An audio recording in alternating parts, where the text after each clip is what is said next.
I've used Randonautica a few times with friends, but we've never come across anything. An old office chair, a few broken toys, but nothing of note. Mostly, all we got out of it were insect bites and muddy shoes, so I never took it seriously. That was until the day I went out by myself. It was a Saturday afternoon, and I was waiting for a friend to join me. It was her suggestion after all. But at the last moment, she bailed on me. If you don't know Randonautica, it's an app where you choose between attractors or voids. I'm still not 100% sure what each of these really are, but essentially, they just point you to a random location and hopefully you find something creepy or interesting. But first, you need to think of an intent for your travel. My intent? Death. Don't ask me why. I know it was a bad idea, but I thought it'd make for a fun adventure. And maybe I'd find something more interesting than just a broken Thomas the Tank Engine. The location it gave me wasn't too far away, about 5 miles from my house. So I got into my car and made my way there. Before long, I was out in the suburbs and driving along a narrow road that cut through the woods. The app directed me down what looked like a disused fire trail, so I parked my car on the shoulder and made my way down the trail, on foot. It wasn't creepy or anything, it was actually quite pleasant. It felt like a regular hiking trail, just a little more overgrown. I walked for about 500 yards and I was closing in on my location when I started to feel a bit uneasy, like I wasn't alone. I stopped and looked around the trees, but I couldn't see anything. I continued along the trail and noticed some soda bottles and a red bucket all in a circle. They were filled with dirty water. It was like someone had left them out to catch the rain or something. I took a quick picture and then kept on walking. It was then that I noticed something colourful up ahead, just off the trail. So I made my way into the forest to see what it was. This place was beyond creepy. Dirtied women's underwear hung nailed from the trees. They're all different colours and sizes. I counted at least 30 pairs. This really freaked me out and I wanted to leave immediately, but I noticed something sitting on the ground on a blue tarp just up ahead. There were small rocks placed in a circle around the edge of the tarp, and sitting in the middle of the circle was a small wooden structure. Sitting on top of this was a few melted candles, and in the middle, a glass jar. The jar was filled with a dark, cloudy liquid. I could see something inside pressed up against the glass, but I couldn't make out what it was. I pulled open the lid of the jar, and that's when the smell hit me. It was foul. I gagged and covered my nose, dropping the jar and spilling its contents. Teeth. There would have been at least 50 of them that spilled out of that jar. Needless to say, I booked it out of there. Since then, I've never gone out randonauting again. But please listen to me. If you're gonna do it, be careful. And definitely don't be like me and go out alone.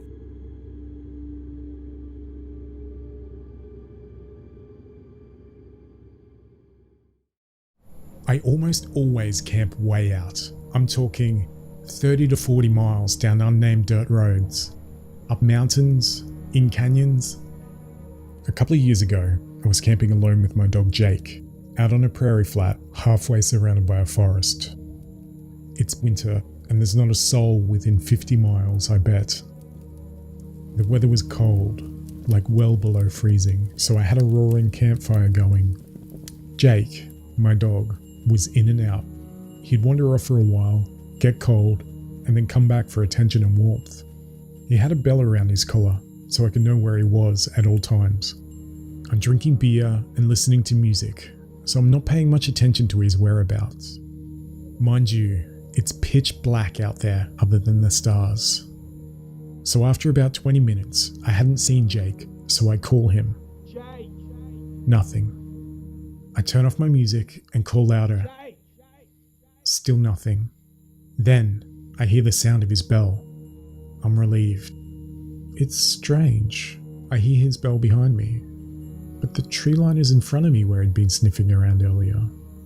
Thinking he was nearby, I relaxed and refocused on chopping some more wood. I could faintly hear his bell jingling still behind me, sometimes close, and then far away. I figured he was just doing what dogs do and sniffing around the area. Another 40 minutes go by, and I hadn't heard his bell or seen him, so I call him again. I get up and walk towards the tree line. A big, dark forest of ponderosa pine looms in front of me. I shine my flashlight all around into the trees. Nothing, no sight or sound of Jake. I start to get nervous, getting the willies or whatever you want to call it. I hear crunches in the woods, like sticks breaking. Not knowing where my dog is or much of anything other than, okay, it's time to go back to the fire where my shotgun is. I get back to the fire when I hear absolute panic barking from directly in front of me, coming from the tree line. Tearing across the field is my dog at full tilt. You could never mistake a dog's panic bark from its normal bark. It's unlike anything. He ran behind me for a moment and then underneath my truck. Here's the creepy part. No bell. He had his collar on though, which the bell used to be clipped to with a carabiner. Sure as hell, I put us both in the cab of the truck for the rest of that frozen night. To this day, I have no clue who or what was wearing that bell behind me for a few hours on a prairie flat in the dead of winter.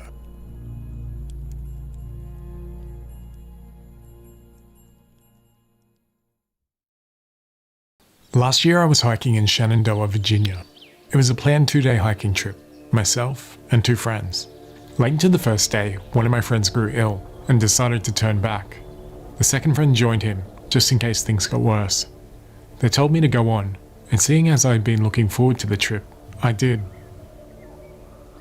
As evening approached, I came upon a clearing in the forest. On a table, surrounded by tools and several cans of spray paint, was an elaborate doll's house.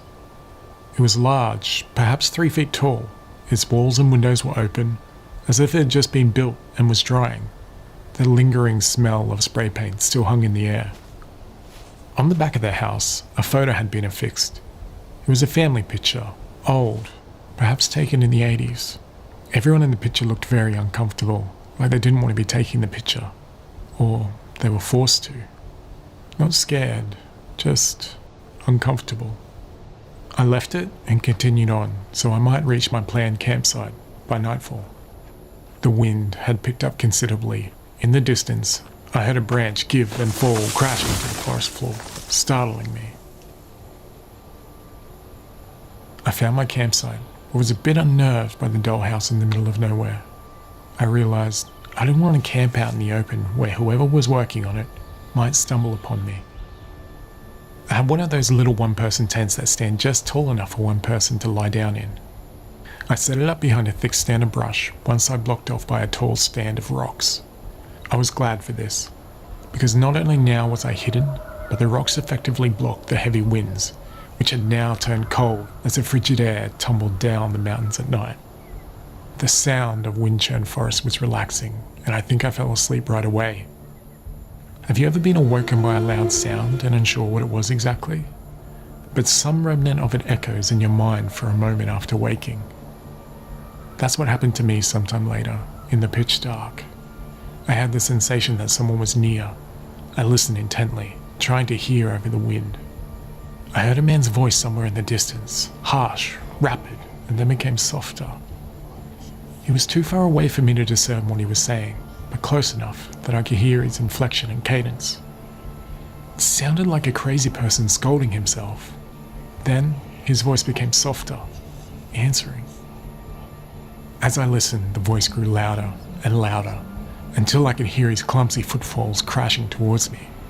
He walked by where I was camped, just several feet away from the brush that concealed me. By now my eyes had adapted somewhat to the pale moonlight, but I still couldn't make out anything more than a large, massive shape. He was probably about 6'6" and heavily built. He was angrily talking about someone's face and how it haunted him. His voice then became childlike, and his conversation with himself turned to the topic of cheese and crackers. This dude was clearly crazy, that or high on something really good. After a moment, he continued on, his voice receding until I could no longer hear him.